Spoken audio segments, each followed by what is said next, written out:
hello, hello, everyone. Thanks for being here. Thanks for stopping by our live stream.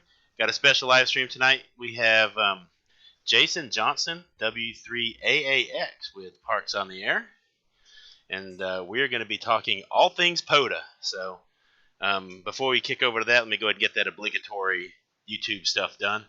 If you would hit that like button, hit subscribe, we appreciate it. It helps the channel out. There are a couple links down below. One of them is the Amazon affiliates link. Doesn't cost you anything for any of that cool stuff that's in there, but it does help the channel and the Padawans. And also there is a Patreon link down below. So if you feel so inclined to help support the school club and the Padawans, we would greatly appreciate it. So one more cool thing I want to point out before we kick it off. I don't know if you can tell or not, but the holographic stickers came today, which is always kind of cool. So, and on that note, we're not going to waste any more time because I have a feeling we have got an hour packed of cool stuff to talk about. So let's kick it over to Jason, W3AAX. Go ahead and tell us a little bit about yourself, and let's just get the POTA stuff rolling. Hey guys, and thanks again to Steve for letting me stop on by and talk to you guys about POTA for a little bit. I'm actually a newer him. A lot of you guys will be surprised that I was actually licensed in December of 2013. When I was little, I was 5, and my dad had console radios, like a shortwave console radio he listened to, and I'd love to mess with that, and I love to play around with trying to build antennas for TVs, like with just coat hangers and Reynolds wrap and things like that. But didn't know about anything about transceivers or being able to talk around the world or any of that till I was a lot older. So in 2013, I got interested, and I was moving at the time, and my house under appraised, so I had to move to an apartment for a few months, and I still wanted to get into ham radio, so I went ahead and started out with a KX3 as a QRP rig and an Alex Loop antenna, just because I didn't really have any thing else I could use. And thankfully at the time the conditions were pretty good, so got involved with starting out with SOTA and enjoyed that for a while. And then we remember the National Parks on the Air, and had a ton of fun of that, both as an activator and as a hunter. And towards the end, I was like, I'm having so much fun. I want to keep this going. And talked to Sean on the side, Sean Kutzko, KX9X, I believe his call is. And I asked him up front, I'm thinking about trying to keep this going in some way. Do you guys have any plans when, the ARRL, are you guys going to keep this going? And unfortunately I didn't have the budget at the time. So I thought, well, I'm going to try my, darndest to try to get something going, and went from there. That's kind of a brief history. Well, that's cool, because that's kind of where I first got my first kind of sort of taste of it, I guess, was National Parks on the Air. And I wasn't an activator. It was one of those, I talked to several parks, and I always wanted to, I guess, get out there and do it, but I just never did. And next thing you know, it was over. And then not too long, I guess last December-ish, maybe November, something like that, I was looking for something to combine. I like doing stuff outdoors, and I like doing radio, and so I was like, well, maybe there's something like that out there. And I actually stumbled on Rob's channel, N1NUG, and from there I found Mike K and MRD's channel, and from there it was on. So but I will tell you, Jerica and I, we always do our we do our POTA stuff as a family, and we're always activating. We haven't hunted much yet. So, although don't worry, Izzo, I'm gonna hunt you at one point. But I get a lot of questions in email and in comments and stuff about the logistics of how things work and whatnot. So I figured maybe tonight you can kind of guide us through. One of the biggest things I get is, how do I get started doing POTA? People tend to think it's some big complicated endeavor, and I started typing emails out, and I'm like, you know what? I got a better idea. Let's just call Jason up and see if we can get a stream going and answer some questions. So if you don't mind, kind of, I don't know, give us the whatnot on how to get things going. Sure. I'll start off with, let me share my screen here so you can kind of see what I see. Let me minimize the chat first and get the actual POTA site up here. While you're getting that over, I'm going to go ahead and tell you, y'all in the chat, any questions or anything y'all have, throw them up there. We can both see the chat. And that's kind of what he's here for, is those questions you've got, throw them in there, and we will do our darndest to try to get those taken care of for you. And if you don't mind, Steve, if I'm not going to be able to see the chat at the same time that I'm doing this screen, Okay. actually, let me bring it up. I can actually bring it up on the side here. Actually, let me try to do something. 1 second. I'll try to move this over, and that way I can see questions at the same time as I'm going through this. I'll try to answer them as I go. If I miss yours, don't fret. We'll definitely get it answered for you before we go, if we can. And this is the front site here. You just go to parksontheair.com, and this is the main landing page for pretty much all the information you'll be looking for. Can be, this is the best starting point to go to. If you're brand new to the program, I highly recommend you go to the help/getting started section. We've got together some really great information for activators and hunters. But the very first thing you got to do is register if you want to take part in the program. And this first link will give you a step-by-step guide on how to do that. Also important, you want to know what the rules are. We try to keep them very straightforward, simple.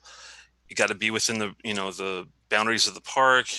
You don't want to be trespassing on private property.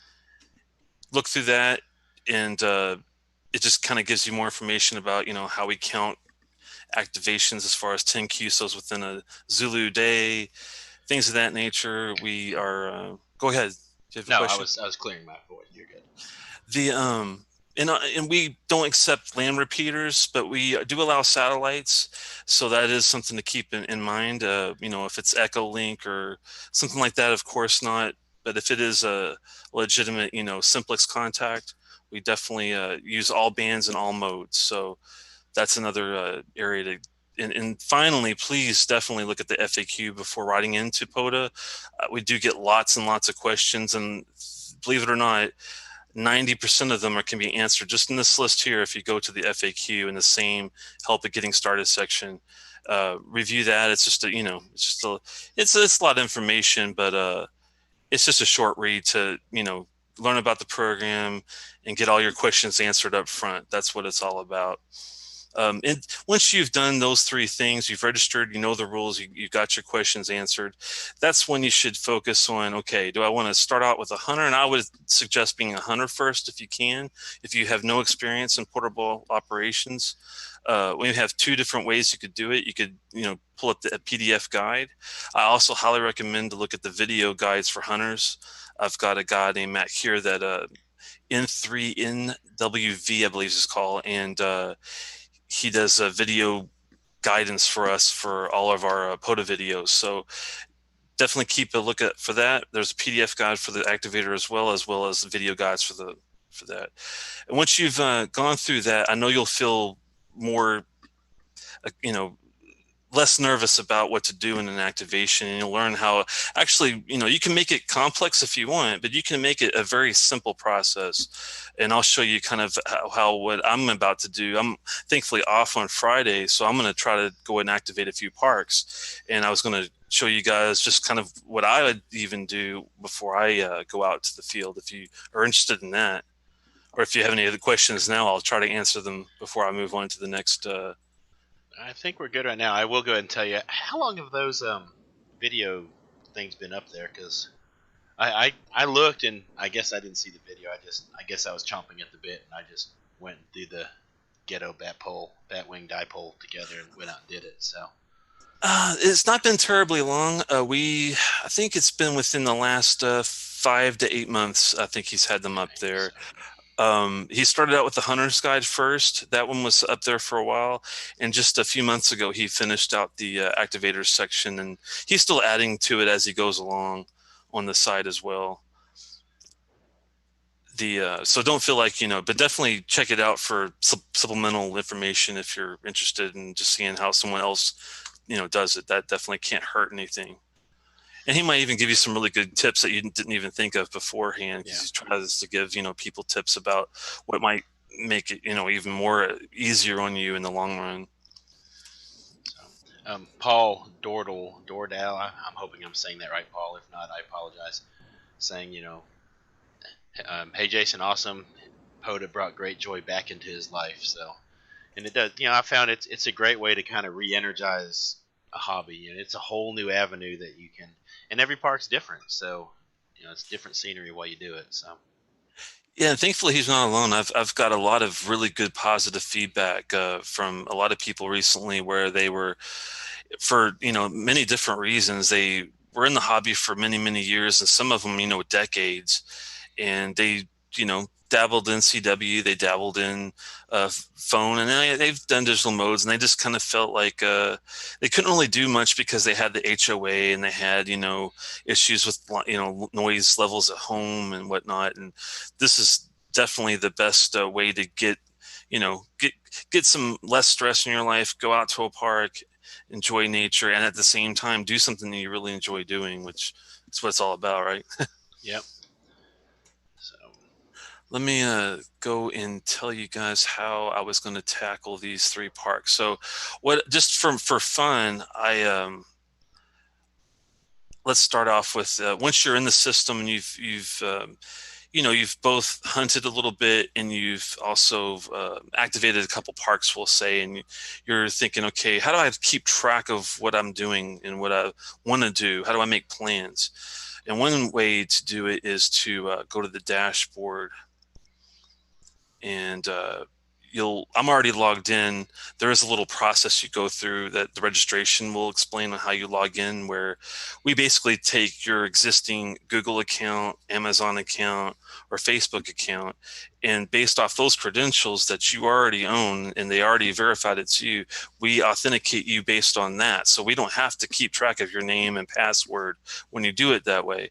We do offer people their own email and password, and some people are old school or they have privacy concerns and all that, but there's no privacy issues with doing this. They just don't understand the technology. It is a lot easier and it's fully secure if you just use your existing. It's called on-auth is how the authentication works. But let me get into once you've logged in, you'll see all these little pieces at the top. This is our little ways, and some of these you won't see on your end because I'm an admin of the program. But one thing that everyone will have is my stats at the top and my award progress. And when I bring that up here in a second, you should see lots of different fields, and our system thankfully will track all of your progress for you, so you don't have to keep your own spreadsheets of, have I contacted that park in Montana? Have I, activated a park in Florida yet? This will tell you all that stuff. And so there are a lot of cool awards that it seems like they're constantly growing and evolving, I guess is the right word. The cool thing is I do get lots of award recommendations, we'll say, on the side. We are trying to automate all the existing awards we have before doing new awards, so there will be a slight delay, but we do have some big plans on not just other countries having their own like worked all province awards, things like that, but our own internal, even the United States is going to have some extra awards to get. So I'm very excited to get those to you guys after we get a lot of these automated. But this is basically a snapshot of all my progress as an activator. I've activated 146 different unique parks, and I've hunted 797 unique parks. That's what these two mean here. And these are just explaining all the possible awards at this point. We will be expanding the 4,500 number up here pretty soon, because I do have somebody that just, I think, hit the 4,000 mark, believe it or not. So we are going to have to raise the bar a little bit there. Yeah. We've already exceeded 75. I think it's up to 7,800 parks in the United States alone. So that definitely has to go up and up and up for to expand. And then late shift, of course, is between 0000 and 1200 hours Zulu time. If you've done an activation or a hunt, during that period, this keeps track of how many times you've done that. I'm not a big time late shift activator. As you can see, I've only done it a couple times, but I've hunted down 87 different late shift hunting them 87 times after during that time period. All This, right, we got a question. I'm going to try to here, just, I guess, take him as we go. Otherwise, we'll end up losing him in the chat roll there. So, Bill Crow, who, by the way, he runs a school club out in Oklahoma as well. So, and he's taking some of his kids POTA-ing sometime soon. He dropped it earlier in the chat. Anyway, his question is, if there are two call signs in the same park, do those two count as two contacts or one? Hey, my kid's in the stream too. Child unit, Jericho. Sorry, go ahead. that's okay. If I'm assuming that he's meaning if there's two activators in the park, can they contact each other for a park-to-park contact, or is he saying that there are two activators talking to the same hunter? Is that two contacts? I need more information to answer the question. So, well, we've got that little 30-second lag time, so he'll drop that in there. We'll revisit that, Bill, when you get us those details there. So, all right, so keep rolling. Sorry to interrupt you there. No, that's okay. I definitely don't mind at all because it's easier to answer them as we go anyway. Late shift is, it kind of only applies, I realize, because we were trying to get Americans to not just activate during the day, but during the night and have an incentive to do so. This doesn't really apply as much to people, maybe in Greece that, of course they're going to activate during 00 to 12, because that's like their prime time maybe. And I realized this was done before we expanded internationally. So we might have to tweak the award or theme of the award to some extent, but it is kind of a nice way to entice Americans getting out after dark if they have the chance to camp out or to, go maritime mobile even at night. And there's lots of ways to do it. All states awards. So that's another thing that we offer where we keep track of how many of the states have you activated and how many of the states have you hunted. I'm missing two. With the wild card, it's actually three because we count DC as its own state. But I'm missing Montana, Hawaii, and Alaska. That's why it says 48 of 50, even though I'm missing three. So that's something to keep note of. Okay. I live in Maryland, so DC is easy for me since I live in Maryland. But all right, so Bill came back. He said he had two, a husband and wife, different call signs the other day at the same park. So I'm assuming those two are the activators. So yeah, you would get, each one would have their own contact for that. As long as they had their own like they're doing their own logs, and they or if they're sharing the same log, I mean, usually it's done with like a club call situation. But if the husband has a log, the wife has a log, and they're activating separately or even sharing the same radio, and they're just passing it back and forth, as long as they keep their log, it should be fine. They should both get credit. No problem with that. Yeah. And in fact, that's the way Jarek and I activate. We do separate logs and same park, although not at the same time because we generally share a radio when we're doing it. So. But as you can see, I try to get out. I've done 15 states. I have a lot more to go. That is a personal goal before I die, is to definitely activate at least, if not more countries, all 50 states. Excuse me, in hunting, I should be wrapping that up hopefully shortly if I can get somebody out to Montana, Hawaii, or Alaska. Here we go with the activator award progress as far as locations. Now this keeps track of, there's 29 parks in DC because we just put one in like within 2 days ago. There's a new Dwight D. Eisenhower memorial that just became a park. So I've already technically have activated all the parks in DC because we did 28 all in 2 days, believe it or not. Yeah, Carrie, KB3WAV, and her husband, Ray, KC3RW, Mike, V30, N3VOP, and a guy named Jim Geibel. He, I think it's KM4VEN. We all went out together for 2 days straight and just did nothing but activate parks all day. It was crazy. And we walked to all of them too, which is kind of nuts. So, but that was how I got that. And that's why that number is a little bit different because we just added that one. Here's Maryland. I'm really close to getting all Maryland, but there's like 4 maritime only parks in Maryland, so I'm gonna have to either get a boat or get access to a boat for some of those. Get a kayak. I'm gonna do kayak mobile soon. So, And Justin is big on that in Florida. He's like the best person to ask any kayak questions you've got, I think, unless you're already a major kayaker yourself. well, no, we just bought one a few weeks ago. We've had a canoe for years and got rid of it and picked up one kayak. We're gonna get more, and it's my thing is I got to figure out how I'm gonna keep the radio dry if I dump it. So, quick question from Radioactive. He says stupid question here, but no, not really. I go to POTA.us and see the North American Canadian parks on the air.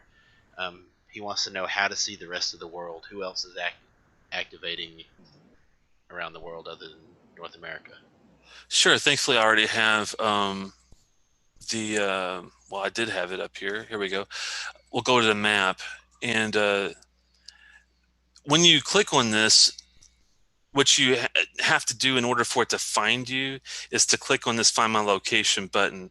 Unfortunately, at this point, we can't get it to auto-find without you actually clicking on this. And I think it's because of privacy reasons, because a lot of people have to, allow their location services on their phone or their browser in order for this to even work.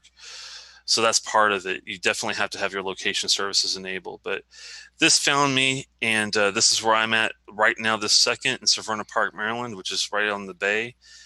And if I zoom out, I could see all the parks in Maryland. It doesn't necessarily show me who's activating where right now, but if I'm looking for a park, I can easily go here and click on one of these dots, and it'll actually tell me what it is. And if I'm interested in knowing more about it, I can hit more info, and it'll actually bring up this information here, which we will have more information in the future, but that's how this works at this point. Does that answer his question? Now, I think he was trying to find out like how to hunt, other activators if they're activating in Great Britain or something. Okay. The best way to do that is actually our spots page. So if you're on the POTA. I'll just go back to the beginning, go to POTA.us, and it'll look like this. And this is basically a list of cards that show you where activators are now. If people were activating in Greece or in the UK or wherever else, it would be in the same area. So right now it's still going to show up on the POTA.us even if they're across the pond or whatever. Yeah, exactly. The US was just a short way of us to get a really nice, short and sweet cheap URL, yeah, to get this, rolling. And just even though it says US does not mean by any means that it's only for the United States. And the way to kind of mess around with this to make it look better is it's got a cookie in here that I already chose night mode. But if you go here, you can actually I'll put it back to the beginning so you see what it looked like the first time. And this shows you like active spots now of who's activating, and down here tells you when the next activation is going to be from the scheduler. And here we go here. Here's one from the Dominican Republic that already has a schedule, and they'll be doing a SOTA and POTA first activation. They'll be in Lomo Alta Bandera, I guess is how you say that. So this is the place to come to see, and I'm definitely going to start asking people to put like schedule, especially if they're overseas, where they're going to be. But real-time spots are here. Now I'm going to switch on the light shift mode in the printer. I'm sorry, the table view, because I like it like this, where I can see more information in one.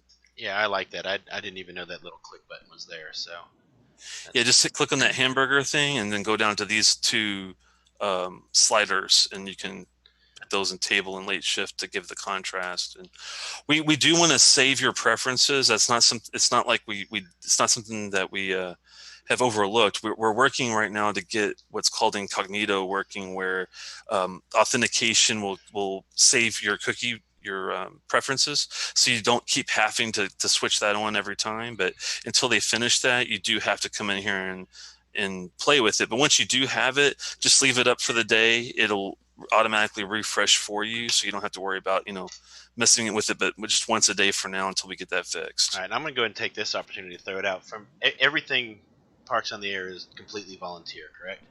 Correct. Okay, so keep that in mind when people are like, man, why can't this next thing roll out or whatever? Because everybody that's a part of it is doing it in addition to their normal day job. It's nobody's day job, so to speak. It's all a volunteer thing. So It's very, very correct. All these guys have families. They have multiple kids. They have full-time jobs. They are, married, and they're doing this at the same time as trying to have their own hobby and keep up this system. It's definitely a juggling act that we don't mind doing it, but we definitely have to be wary of our time and this is one of those things that looks simple. Like when you think of cookies, you think, well, how hard could a cookie be to, keep track of? And it's all about the authentication process. We want to make sure it's secure, it's done the right way the first time, and, we don't have a lot of outages and problems with, people not having their settings correct. And we try to do things right the first time. and Don Izzo pointed out a good point. It is volunteer, and y'all consider hitting that donate button on that site. So it's there are bills to obviously web hosting and stuff like that is not free. So it takes a little bit of that green stuff to make the world go round. Now we do have a few more questions that have popped in. So Noel W3AAX asks, so if he does a club activation, do all operators get the credit or just the club call? That is a good question, and I do have that on our FAQ. I'll even bring it up real fast just to show you to make it make the most sense. If you go down a little bit, how do club calls work? The trustee or someone that with permission, this is important, you have to have permission to do this, needs to register the club's call sign to get its own account in POTA first. For the full name, just put the name of the club, like, Anne Arundel ARC is my home club here. Once that's established, then you run the activation with the call sign and the logs with the station call sign. But also in the operator field, you put your own call sign. That way, both the station call sign, which is the club call, and the operator call, which is your call, gets credit for it. That's how that works. That's good to know, because that's one of the things we're going to be doing shortly. Is I'm going to do a little demo for our local club, and I want to get the credit too. I'll just be honest with you. I want those those points, but I want to make sure the club gets the credit and whatnot. And then, all right, I don't blame you. KG6LI wants to know if there are future plans so activators can spot on APRS. Yes, and we're excited that that's really close to being available. The caveat to that is that we're trying to make it as close to the way that a lot of you folks that are soda people as well, how theirs operates. So the good news is we already have it working. We're just trying to fine tune some of the details to make it how it reacts like it does with Soda Watch. We're trying to make it similar so it's not like a new thing to you guys. So that's very close to being done. Very good question. All right, and then Bill has another question. They're going to have two stations operating the same call but on different bands. They'll just be able to combine their logs, correct? I never had that come up before. I'd say the best way to do that would be the same call with two stations on different bands. Yeah, I mean, you should be able to just combine them together. One second. Excuse me. I don't know how easy it would be, like if you had the same. I mean, it'd be impossible to talk with the same hunter at the same time. So I don't see how it could conflict with anything. Put it that way. I guess if it logged down to the second, I guess technically it's possible to get two in the same minute. But that's when you might become, you might see like the whole duplicate thing, because basically it's a duplicate if you talk to the same hunter on the same band, same mode, or same UTC day. If it's a different band or a different mode, they all count as different contacts. But if it's all the same, then that might be a duplicate. So just be careful of how you if you do have any issues when you give it to your regional coordinator to upload, they'll let you know if there's a problem and work with you to and let you know that's what I was going to say is the regional folks that you email your logs to. I've found that if you just put, just type them, they're people. Just type them a little note saying, hey, this is what we did. It kind of helps sort some things out ahead of time, and they're extremely helpful people. So. Yeah, one thing we will not do is alter your logs. So if you sent one in and you're like, oh man, I messed up this busted call sign, we do never go into the system and change anything. And there's a reason for that. All we ask you to do is if you have a discrepancy in a log that you need fixed, you just tell the regional coordinator that, hey, the log that you sent in that was for the kilowatt 1234 and that one on June 19th is just bad. Could you delete that log for me? I'm going to give you a new log to upload in its place. That's what we can do for you to get it fixed. Yeah, in fact, I had that just recently. Somehow or another, I skipped somebody's when I was back on the paper log. I skipped entering somebody's call, and that's what he said. He said, "Just fix your log and then send me the new one. We'll take care of it." So, Because that way we can't be, liable for making a mistake or accidentally, doing anything in someone's log. We're just getting rid of it and we're putting one in this place. That way everybody's happy pretty much that way. Dan Burak, how long should I wait after attempting to contact the state map rep before contacting you? I'm guessing he's talking about maybe getting new parks or something. It depends on what he's asking. Like a lot of guys will ask the question, "Hey, I sent my logs in 2 weeks ago. What's the deal?" And that's one of the things I try to cover with the FAQ is, like we talked about, these guys are volunteers. I give them, especially under COVID-19, I give them a month to get their stuff sorted out. If it's been a month and you're still waiting to see, your stats be updated, then give me an email and I'll definitely see that it's worked out. But if you're talking, what was how did you describe it a second ago? Let's see. He said, "How long should I wait after attempting to contact the state map rep before they contact you?"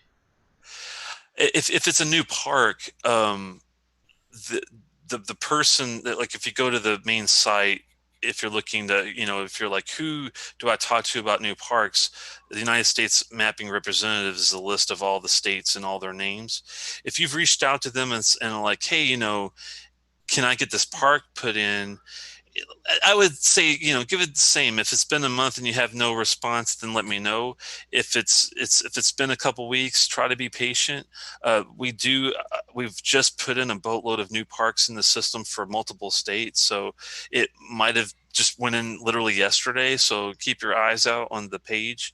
But if it's been a month, let me know and I'll take care of it for you. Okay. And Noel's asking another question: Can a multi-park activation take place at the same time using a club call? So, can they activate, you know, K2492 using W5UMS and activate K2700 at the same time using that call? Yes, because the operators would be different. I think that's how that would work. Where, let's say my club call is K3PAX, and I have a group of three, and I also have a group of three on the other side of the state doing the same thing, just in a different park. Well, the three of us operators will be on one side, and the other three will be on the other side, and they'll all be different. So there's no way for it to be really technically a duplicate. That's the only thing you got to be careful of is looking out for duplicate situations where same call sign, same, doing the same thing. But I don't think that would be an issue. I don't think that's come up as an issue before after 4 years. And if it hasn't yet, I doubt that would be a problem now. Now that you say it, it's going to become a problem somewhere. If it is, thankfully, a lot of my guys are extremely, extremely bright, and we'll figure out a way to get around it. So if that's not the case for some crazy reason, we will sort it out one way or another. But since the operators are different, I don't see how the system could look at it as a duplicate. We'll put it that way. And Red Summit RF, he does a lot of soda stuff and whatnot. He noticed a lot of the national forests are considered parks and wants to know if he should post the national forest on the POTA alert page for chasers every time he's doing a soda that's in the national forest. And so, can they double dip? Can he get, if he's on a summit that's in the national park, there's no reason he can't do both, right? Right.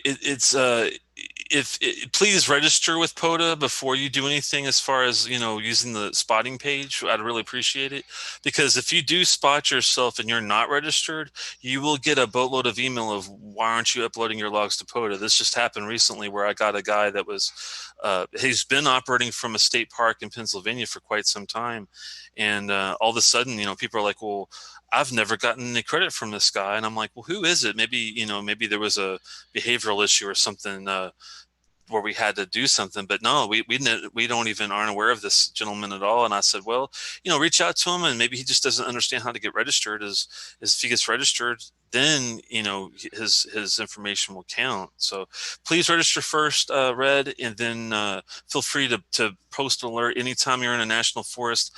The only differences on rules with POTA and SOTA are that we do not allow anyone to be on private property. So if you're in a national forest and you want to do POTA, you must be on state or federal property for it to count. Okay. And there are some decent apps for your phone and whatnot to figure out where the public land is and whatnot. So probably don't have the time to go into all those right now. Maybe I'll do a video about those later or whatnot. Dan Burek, thank you for that super chat for the Padawans, man. We do appreciate that. That would be definitely a good video to do, because that's something that I'm familiar with and I'm used to it. But a lot of these guys that it's rough for them to do like 2 FIRs and 3 FIRs and figure out the lays of the land. It would be an awesome video, I think. And anime wants to know, is the POTA website mobile friendly? She doesn't have a computer.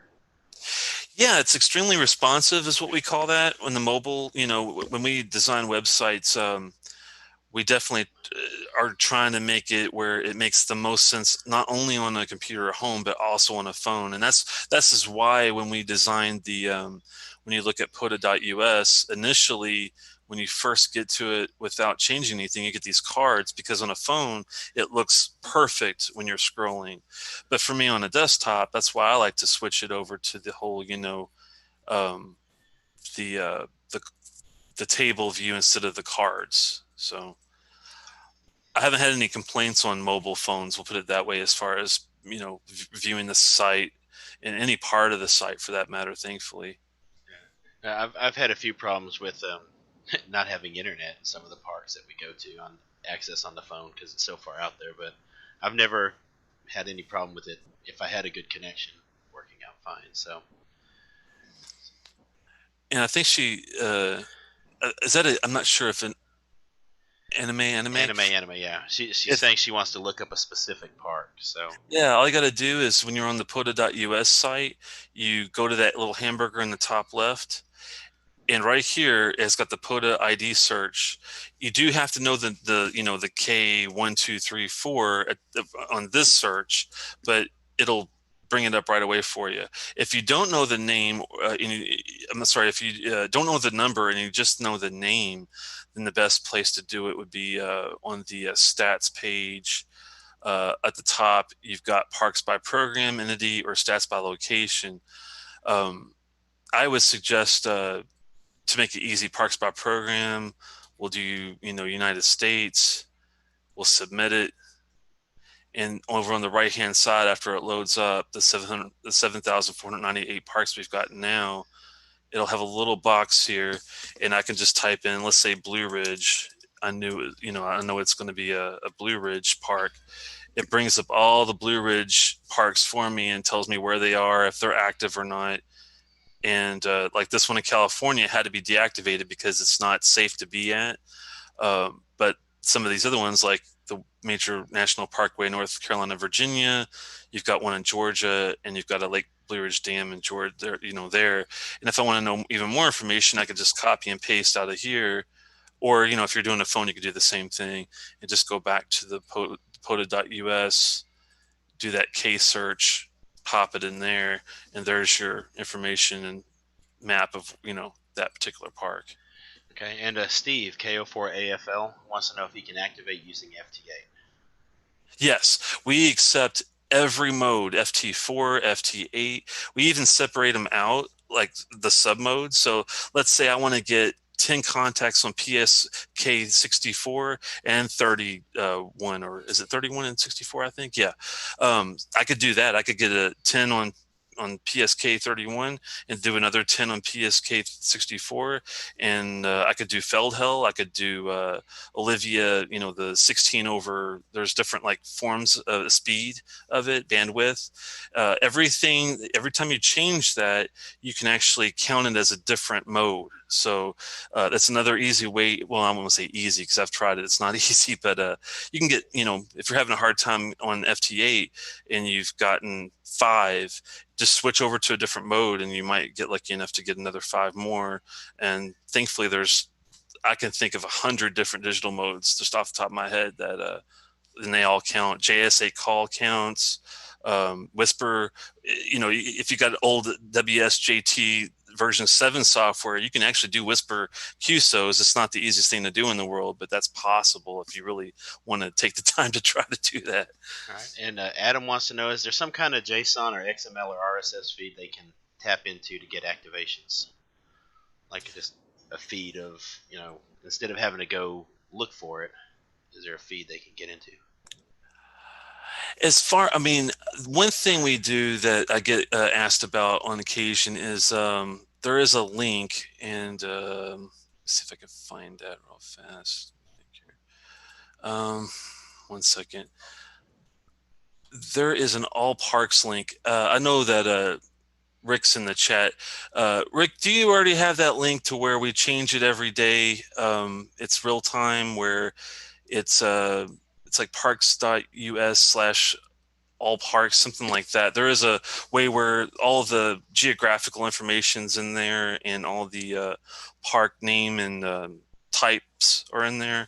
All the parks, there's like 23,000 of them now. I can't remember the exact link. Send me an email offline, and I'll make sure that you get the link that you're asking about. It's like what you could use for APIs and whatnot. Okay, so let's see.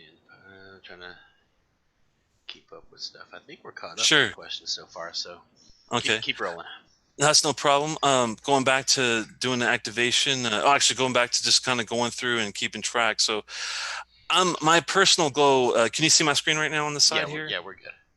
Like right now, since I'm already kind of topping out on Maryland minus those maritime parks, I'm going to be looking at Delaware is like my next target to try to just finish out. It's an easier state. There's not as many. There's only 35 parks in there. I've got 16 of them activated. So I thought, well, let's do a few more. So after, monitoring this and knowing how many I need, and let's say now, now that I know how many I need, let's fine tune it and find out which ones have I and have I not activated. So I'm going to go to my stats, and I'm going to go to my summary stats first, and that gives you kind of just a nice snapshot of your greatest number of QSOs, like in a park for a day and things like that. And I think this might give us what I'm looking for. If not, this is where it gives you like your personal best. Like I've got 157 QSOs at the National Mall, and then 156 at Theodore Roosevelt Island. And then it talks about like some other information here. And then here we go. Here's the Delaware. And if I go to details, it'll actually tell me where they were, when they were, and how many QSOs I got. And it'll tell me, if I did miss my 10 that day, it would be 15 out of 16, that type of thing. Where I had 6, if I didn't get my, like when I went to New York one time, I was on travel and I only got 4 QSOs at a park. I was upset because I'll never get to go back there probably, but it kind of makes the ones that you're successful at feel, you feel better about those, and when you have successes versus failures. That's why I like that. I've learned if you take my daughter, there's always success because the pileup follows her everywhere. There you go. So she just destroys me every activation we go on. K8MH has a question. Is something like the ASU Fusion Simplex considered a different mode than just FM Simplex? Ooh. Well, the FM Simplex definitely would count, no problem. I've done plenty of 6 meter / 2 and 70 centimeter FM, regular contact Simplex. When it comes to these System Fusion versus DMR and D-Star and that type of thing, those, if you're using like a hotspot, that would not count. it depends on how if it's true simplex, then it should be looked at as a different mode. If it's using any type of like land repeater, it's not something we'd be able to process, if that Okay. makes any sense to you. So if it's so you think it might actually, so for example, would D Star Simplex and Fusion Simplex count as two different modes, or are they both going to be considered digital voice and be the same mode? And is that a different mode than just standard, FM analog simplex?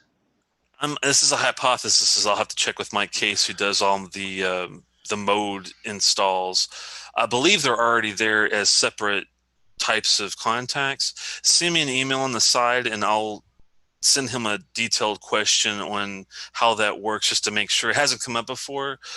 Typically, it's people will do like if they're on, like, let's say, trying to think of a good example. You can do AM versus FM. That would be a difference enough. But when it comes to one proprietary version versus another one, that's not ever come up before, even in 4 years. So that's something we'll have to look into. All right. All But right. this is Yeah, I think we're caught up again. So. But this shows me like where I've already activated and when, so I can easily, what I did myself just for having fun, is I created my own little spreadsheet where I color coded the ones I've been to.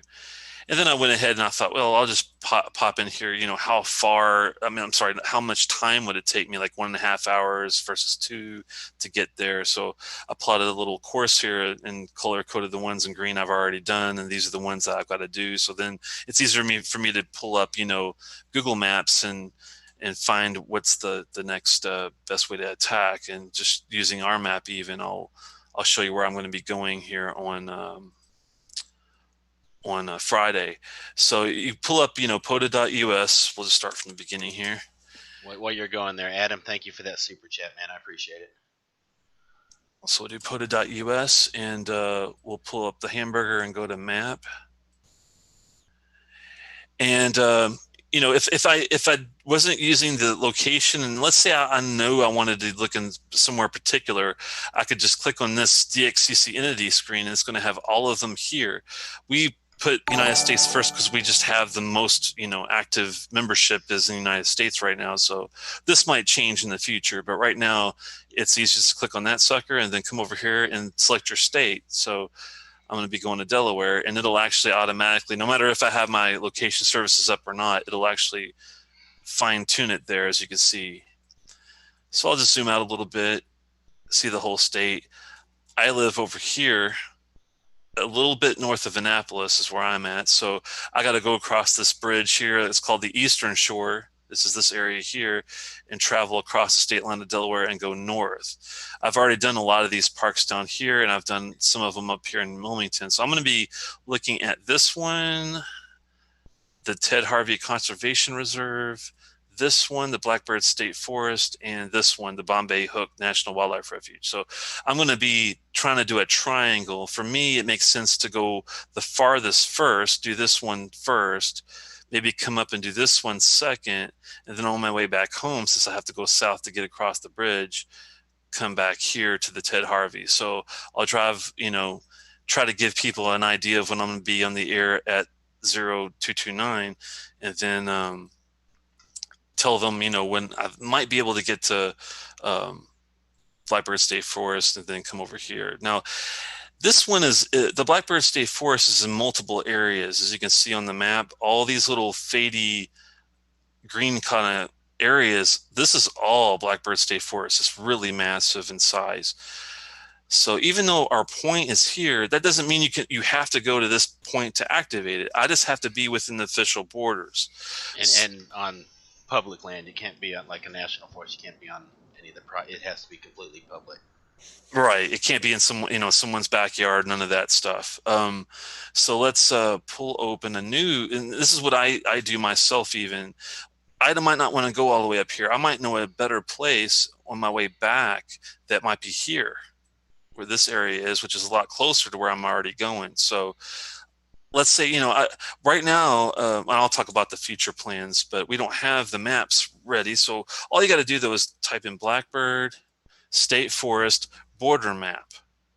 You hit that, and typically after you put the park name and then you have border map afterward, you're going to, within the first three links, you're going to get what you're looking for typically. Thankfully, this first link gives me exactly what I'm looking for. So this is the forest maps. I go down here.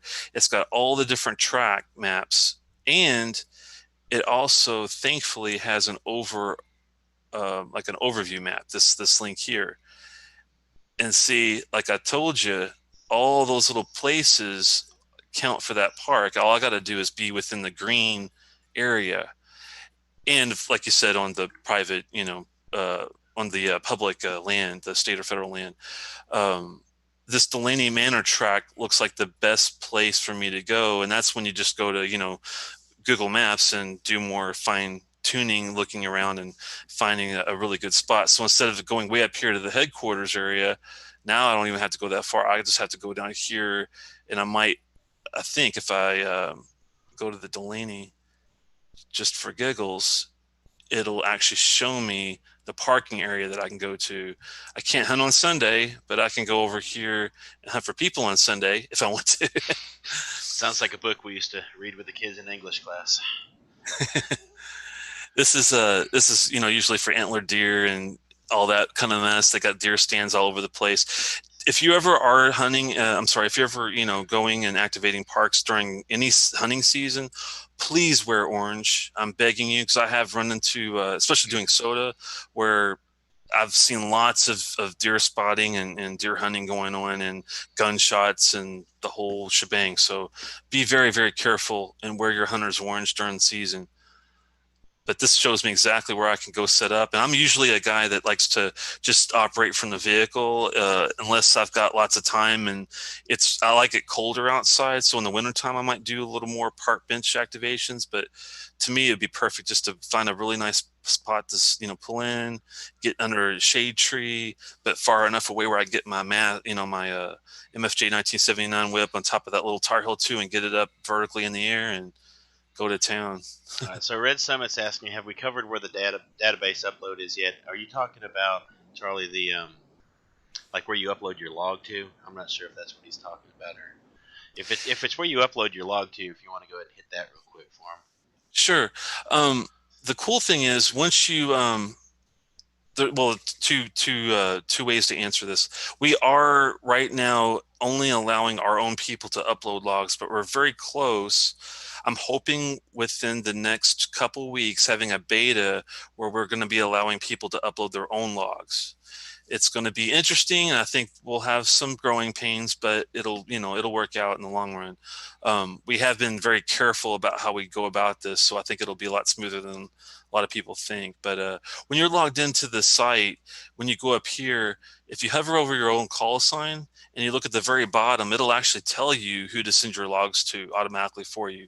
So if I do my own, but if I was like you guys and sending them in for someone else to process, it'll tell you that it's always based off your call sign number, not where you live. So if you're a K5, it's going to say K5 at parksintheair.com. If you're Whiskey 1 Ocean Papa Radio, you're going to send yours to K1 at parksintheair.com.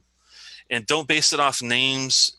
Always base it off what this says, because we do have people that have, issues they got to deal with where they might have to have help for a week and they can't upload your log that week. So this way it always gets to the right place, and it's always done by, at least somebody that I've got designated for that area.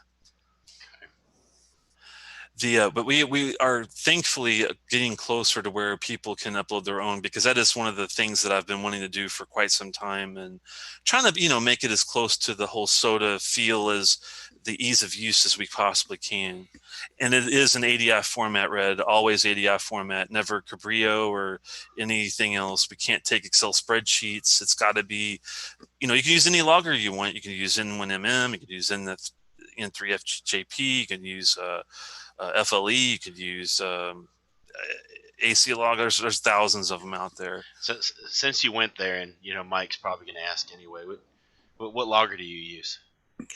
I use two. I started with DX Labs. DX Labs has a free suite of software for Windows, and it's really good about mapping. It does like a DX Atlas. It's all automatically propagated by the spot collector software they have, and the logging software is called DX Keeper. It's like this piece for it, but the lab suite works really well together. I used that for the first 4 years, and just recently for POTA, it was a little cumbersome, so I started using the N3FJP amateur log software. It does have a price to it, but um, I forgot his name, but the guy that runs it, he's a fellow Marylander, which I didn't even know until recently. He does a good job with making the fields customizable, where you can easily put like your SIG info for parks, park to park contacts, and it's very fluid, and there's a lot of nice features where you hit tab after you type a call sign, and it gives you, the people's names and where they are, and it's really easy to do logging. I think AC log forever, like Rick said. So I'm gonna go ahead and say Don N5SKT said he used pen and paper for his, and Jarek and I were pen and paper people for almost all of our activations. And then I showed you this earlier, but the sky fell, and this is the log that took me weeks to get, uploaded because I had to go back through video clips and try to figure out, the ink ran when it rained and whatnot, and we've since converted. Now we're N3FJP, but I'm actually going to try Mike's favorite ham log because the iPad has better battery life than this stupid little tablet that I've been trying to use. I tell you what, I know you got screwed by the rain a little bit, but at the same time, I definitely do pen and paper first when I'm in the field, and I bring it home to do on the computer because I have been burned by the technology at least 3 or 4 times in 3 or 4 years I've been doing it.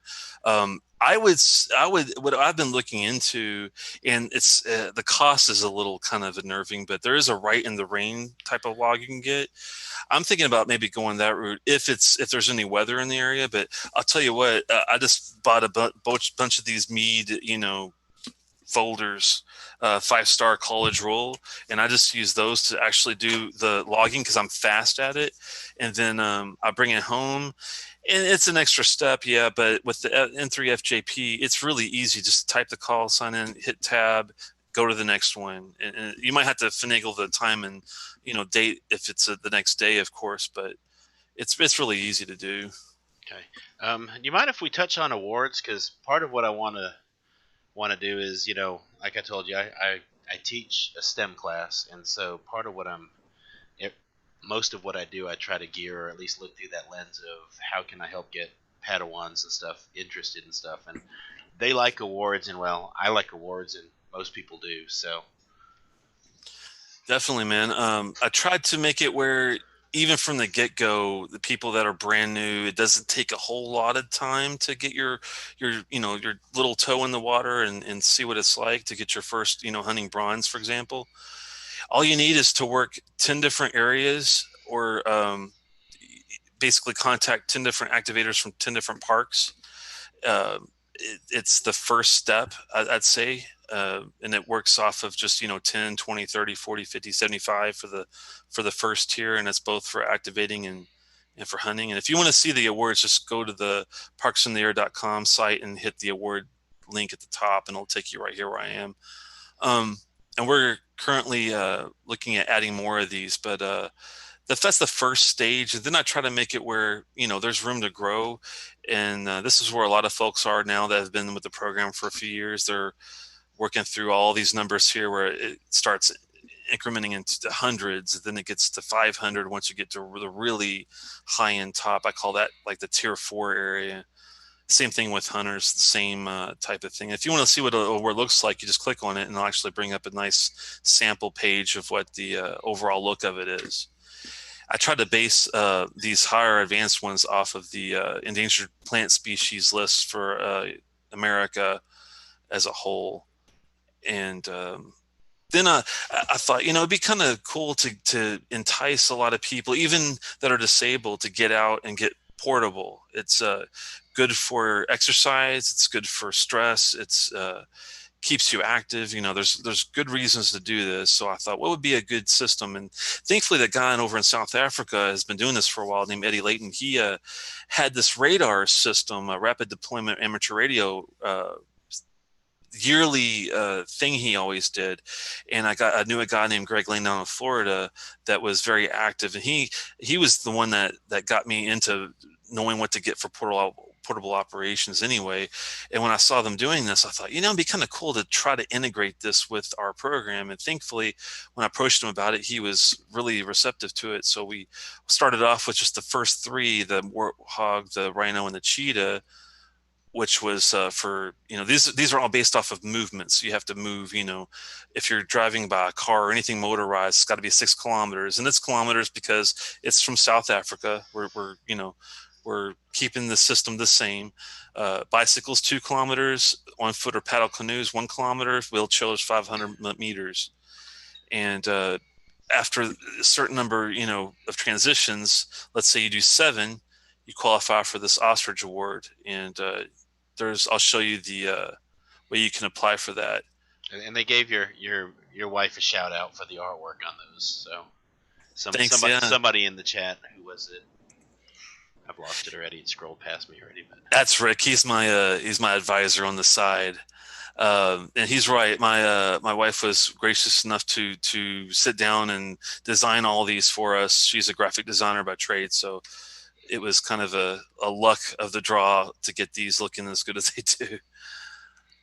And this is the late shift one we talked about earlier. I really like the picture on this one. We were lucky enough to get a free picture off of the Joshua Tree Park down in California. A really nice night view of it. And this is, like I said, based off of those, 10 QSOs between midnight and 12 Zulu time.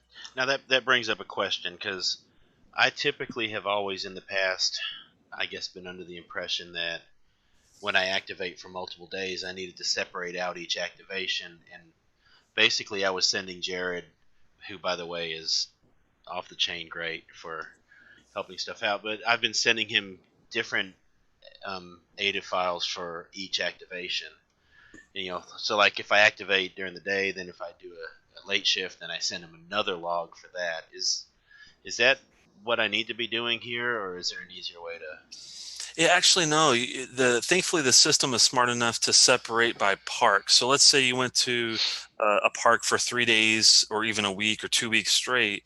You only need 1 log per park. The system is smart enough to separate out per UTC day for your 10 each day, and you can have thousands of QSOs in it. That's fine. It's smart enough to do that.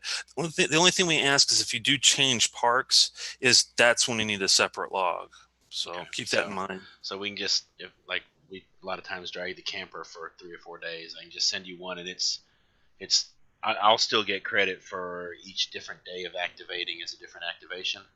Correct. It'll separate it all out for you. Like if you were there for 7 days and you had 50 contacts one day, 60 the next day, 70 the next day, only 10 the next day, it would be. It's definitely smart enough to know how to separate those out for you. Sweet. All right, a couple other questions. Philip Muth wants to know, and I know it's there somewhere, how do you see if a park has ever been activated? I know Here in Mississippi we have several that haven't, and some of them are brand new. Some have been here a minute, so we're still trying to get around to those. So it's a great question, and we try to make it easy for you guys. We are going to try to better consolidate some of this information and make more sense trying to find it. But thankfully, you just go to Park Stats and go to Stats by Location. This is the place to go to look for what we call ATNOs, all-time new ones is what that means, if you ever see the ATNO acronym. So we'll go Stats by Location. And you can do it for any location. There's like, Alberta for Canada. There's this place, I'm not even sure where that is. Let's see. TH, I think that must be Thailand, actually. But let's say we're going Mississippi, right? So we'll do MISSISSI's PPY, right? IPPI, not Y. Oh, Y. There you go. There you go. And I was just checking to see if you were listening. and you pull it up, and it'll actually tell you how many times it was attempted, how many times it was successful, and how many QSOs were actually there. So, slid us out of the way so they could see it there. So okay, so and like this Matthews Break National Wildlife Refuge, you can see it's never been attempted, never activated. And So the cool thing is to help you guys find what you're looking for. If you'd rather sort this alphabetically, just click on that column and it'll do it for you. If you're like, I want the park numbers to be in order, just click on that column and it'll do it for you. So if you knew it was going to be the M's, you just click on that, go down to the M's, and there you go. Matthew Breaks. Yeah, that's never been touched. yeah, sounds But like a road trip. this one you could tell is very popular. It's been activated 30, well, it's been attempted 39 times, 38 successful, 1,649 QSOs from that one park there. Yeah, I actually used to live when I was in middle school just up the street from that place. I know that's down near the coast. So, In an easy way, let's say you wanted a list of all the new ones that haven't been touched. I would come up here and say, okay, activations, let's sort by that column. There you go. You can see that a boatload have never been activated. Some of them have been tried, like Sunflower has been attempted once, but they only got one QSO, so it's never been officially activated. and some of these are pretty new because I know that we've had several of them pop up right around me in the last couple of months. So Yeah, if it's in the 7,000s, those are the ones you can tell that are new. If it's like, 0386, you can tell that's a really old school one. The one thing to be wary of are the national wildlife refuges. Those are places that are typically, they're really particular about the animals that live there. If you can get away with being discreet from the parking lot, that is probably the easiest way to activate one of those types of places. If you cannot and you have to have a way to do a park bench kind of thing, if you're just doing like a small footprint, like you've got like an Alex loop, or you've got like a little vertical, like a wolf over coal without lots of radials everywhere. If you just have something basic, you could probably get away with not talking to them first. But if you do want to have like a really nice dipole up with a mast that's 164 feet long, or you want like a vertical that's got 30 radials on it everywhere, please call them first to give them a heads up of what you're wanting to do and see if they even go with it. Because there have been times when, especially like in the western states, they're very particular about how you do everything. Touch a tree, put a stake in the ground. You got to be really careful sometimes out there. okay, yeah, Don Izzo says I need to get going and get them activated. So, yep, it looks like some road trips coming up. Yeah, I'm surprised at how many there are still left that haven't been touched, but that is there's a lot of ones. I guess a lot of people have gotten out to some of these newer ones recently and Well, been and that's hitting one of them. the things that, like I said, with the Padawans and stuff, there's a certain coolness factor to being first. Hence the reason everybody shows up and tries to be like Kyle and say first in everybody's stream. But it's just another carrot, I guess, that I want to try to use to get folks out there. There's a really important aspect to the program I'll get to in a second that will hopefully negate the need for the so-called all-time new ones. We'll get to that in a second. We talked about the late. Someone mentioned the night shift. The late shift and night shift is the same thing. If you ever hear someone say, "I'm doing the night shift," they're talking about the late shift award program. That's all that is. Geographics, we have on all states. If you've activated all, no one's done it yet. But if someone activates all 50 states, they'll get an award for that, which is a nice little has the states in the background award. And you also have the one for the hunters. And those have been going out fairly recently. A lot of those have been finally going out because we've had activations in Alaska and Hawaii recently. Also, worked all references is a big one. So if you're in Alabama and your goal is to activate or hunt every park in that system, we have separate awards for those entities. We have them also for territories like Puerto Rico, American Samoa, Guam, etc. too. So that's something to look out for. And they're both hunting and activating for those.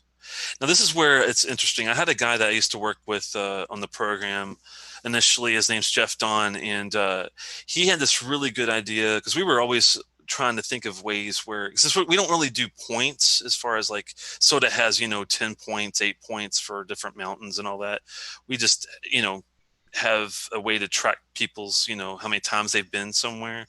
We thought, what would be a good way to entice people to go out and do the same park over and over if that's all they have? Because some people, in certain areas of the West especially, they have to drive 2 hours to get to, maybe 5 parks, and they just can't do more than those. That's all they're going to ever have. So this is the system. He actually came up with the concept of, hey, if you go to this park and do it 20 times, we'll give you an award for it. If you do it 40 and keep going, we'll have separate awards for every time you get that number of activations. And same thing for hunting. If you've hunted that park, X number of times, you get an award for that. And we also thought, well, let's not ever have a ceiling on it. Let's just keep it going. So if you do 120 times, we'll have a tier 2 Oasis award for that. And it'll keep going in perpetuity forever. But we also wanted to like have an end goal, like, the mountain goat to the SOTA guy, right? Like the end of the road as far as like getting that top echelon of achievement. What is that in POTA? I would say this is where this comes into play. Most people, especially in the East, we're kind of spoiled with this, have 25 parks that they can get to within a 3-hour radius, we'll say, right? So if you can activate or hunt that system, getting that 100 for 5 parks, you can get the park supporter achievement, which has only been done one time by one person hunting. So that's only been, this particular piece has only been achieved once in the program in 4 years. This one's going to be the next one probably by his wife. I'm sure he'll probably do the 5 sets of 100 activating. But once you get those 25 and you get 100 of each, that's when you get your master sportsman or master sportswoman. And the cool thing about these sets of awards is whoever gets here first will actually have their picture imprinted on the award forever. Ooh, I better not get there first. You don't want my picture on it. Oh, we'll get a good one of you. Don't worry. I'm not sure there is such a thing. The first guy that was achieved this, just I think in the last couple months, I got his picture on this one right here. But this is the only one that's been taken up so far. And once it's been done, he can't get this one. Like whoever the next person is that gets it beside him will be the one that goes in this one. Anybody that gets to these, the top end, they'll get their picture on it, no matter if they've had one or not before. But I wanted to have each person have a different picture for these first, 1, 2, 3, 4, 5, 6, 7, 8 different awards that'll be there forever, in the program. Yeah, anime forever, which means if I did it, then everybody would have to look at my ugly mug forever. So that does bring up a question. Somebody had emailed me. Oh, I forget his call sign. Chaz somebody. If he's hunting parks, does he submit a log? I mean, how does he get credit for that? He wanted to make sure, the gist of what he was saying was that he wanted to make sure that the activators were getting credit, but he gets credit as a hunter as well. So how does he go about doing that? The cool thing about the program, of course, it's the LOTW, ARRL's, LOTW has the QSO matching system, and it is cool to make it where you're verifying both sides have a contact. Well, we don't have, unfortunately, a way to get that involved with the checking. Ours is more of an honor system based off the activator. So the activator is what we base off all credit for. So if a hunter's like, hey, I didn't get credit for this, we just simply say, hey, just contact the activator that you contacted and see if they can, see what happened. But as long as the activator sends in their log, which, if I go to a park, you better believe I'm sending a log in. The hunters will definitely get credit, and I'll definitely get credit for that. So no problem. All right, so your answer, Chaz, if you're watching, is you don't have to do a thing. Just get on the radio and talk to folks. Help build the pile up. Another cool system, a guy in Canada, VE3ZN, Kurt Bowles up there, he had an idea. He just sent me an email out of the blue one day. He was like, hey, what if there was a way to keep track of, how many times someone has contacted a particular activator or hunter? More of like a specific hunting type of award, I guess you could call it, kind of like a similar thing that the park to parks, the activators have the park to parks. Well, these operators like to have the operator to operator award, which keeps track of how many QSOs you've had with a certain activator. So this will actually have my call sign, and one of my favorite hunters, his name's Mike Lewis. His call now is Kilo Alpha 8 Hotel. This is his old call, but we've had many contacts over the years, and we wanted to have a nice award that, and our system keeps track of all that for you, which is kind of nice too. And we talked about the park to parks. That's for the activators. We keep track of how many times. And the cool thing about this I want to talk about that's important is, the incentive for spouses, couples, families, teams. It could be anything. We wanted it to not just be between the activator in Maryland and the activator in Mississippi. We wanted it to where you could get a team of people with handhelds and they want to, go in all over the park and do 70 centimeters simplex, for example. You could do that and have park to parks in the same park with somebody else. So that's a way that you might see some of these numbers really high. Though the reason is because they're using their friends or their spouse or their other family members to get those numbers up. And I think of it kind of as like a cool multiplier. Even though it's not a contest, it's kind of a way to get more and more exposure and get people involved with the system. That's actually how right after Jerica got her call sign, she was still actually a technician when we were at activating a park. She hadn't upgraded to general yet, and I was her first QSO because I handed her a handheld, and after most of our activation was done, she walked across the park and we had a park to park. So she uploaded a log with, her one, and I uploaded, mine with her in it, kind of thing. So, did you see if the park to park came up for you guys? And I actually hadn't. I need to go back and look and see. So, and if there is any problem with something not working out, let me know, and we'll definitely get it sorted out. But I was more just enjoying the cool factor of Daddy got to be her first QSO on the radio. So that's very cool. We try to make it easy. The system's thankfully pretty smart enough to work it out, even if you're not like putting the part number for every time that you do it. The only time you ever have to get involved with using the you might have heard of SIG_info, my SIG info. Those things are only needed if you're calling the same activator in the same day at different parks. That's when we have to use that field, and it's important. So really the only 5 fields we really care about are call sign, date, time, mode, and band. That's really the only 5 things you have to have in a POTA log. When it gets to the multiple activators in the same day, different parks and all that, that's when you have to think about the SIG info, just as a FYI. And there's the more information is in those tutorials that I showed you in the beginning under help getting started, if you need more specific detailed help about that. Alrighty. I think we're caught up on questions, and we've gone over our hour by a good bit. But if there's anything else that's you think is we need to throw in there, and anybody, if you do have more questions or you come up with them later, whatnot, throw them in the comments, and if we need to, we can certainly have you back on another time. And anything else you want to make sure that folks see, who are looking to either activate or hunt, I think we've kind of covered it, but yeah, just take a look through the. I'm kind of close to the end. There's a few things left. Take a look at the awards page. There's a lot more to come there. If you have any questions, please shoot it towards me.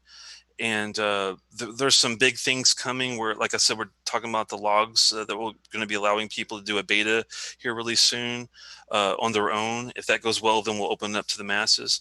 We're looking at a park type of, think of like a Yelp type database where it keeps track of, is the park easy to activate? Is it sensitive? Or how's the park personnel staff? Are they friendly? And it'll have a rating system where it's going to keep track of how you rate the park as an activator, and we'll have a system that keeps track of all this data where you can go in and easily think, okay, these are going to be the easy parks to get away with doing. These are going to be a little more time consuming and a little more difficult to try to that's make. gonna be really cool because a lot of RV campsites and stuff have something similar to that. So that'll be cool. Yeah, it's going to make it really easy as far as we're going to have a system where all the border maps I'm downloading them as we speak, and I'm going to put them all in a centralized area. Big things are coming, and maybe we can go into more detail later on in a different show. And I wanted to point out what you and I had looked at a slide that somebody had sent me earlier, and we were going to show it with how much, or how quickly, I guess I should say, the hobby is growing.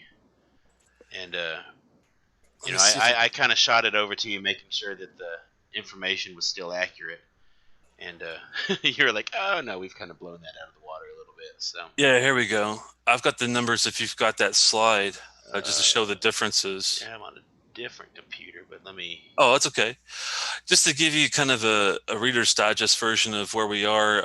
At the time, this was only like a couple months ago, I had an inquiry from a guy from ICOM about a presentation he wanted to do and include POTA stats in it. And he asked, how many registered users do you have? And just a couple months ago, we were at 5,500. And then with 1 month, we've actually gained it over 1,000. So we're at 60 registered users as of, a few, I guess that was 8-9 hours ago. So we've already probably, increased that even more. We've got over 23,000 parks in the system, and we're climbing every week. We're opening up Colombia, Scotland, and Belgium very soon. So keep your eyes out for those countries, and even more. I'm talking to Argentina, Russia. You think of it, we're probably talking to them. We've got over almost 1.5 million QSOs. At the time, we only had 1.2 million. So in a month, we've already went from 1.2 to 1.5 million. We've had 39,000 activations. At the time, it was like 10,000 less. And we went from like 20 to 30 DXCC entities. And in 2 months, we're at 72 right now. So it's it's climbing at a very fast rate, and this is why I'm trying to gather more help. We have 88 volunteers, believe it or not, in POTA, and everyone is doing a great job. And I couldn't ask any more from the development team. If this is really important, if you guys are on Facebook or Slack, please, send your thanks to the development team. That they are working extremely hard behind the scenes to do this for you guys. And even though this is a 501c business, a nonprofit, I even offered to give them money on the side as like an incentive, but they don't take a dime. None of us take a penny for anything that we do. We have plenty, to operate our costs and whatnot, but none of the team, myself, none of them take a penny for this. So we really appreciate just a good, pat on the back. Get us a beer if you see us someday, and we'll be very. Or a scotch, from what I understand, is your.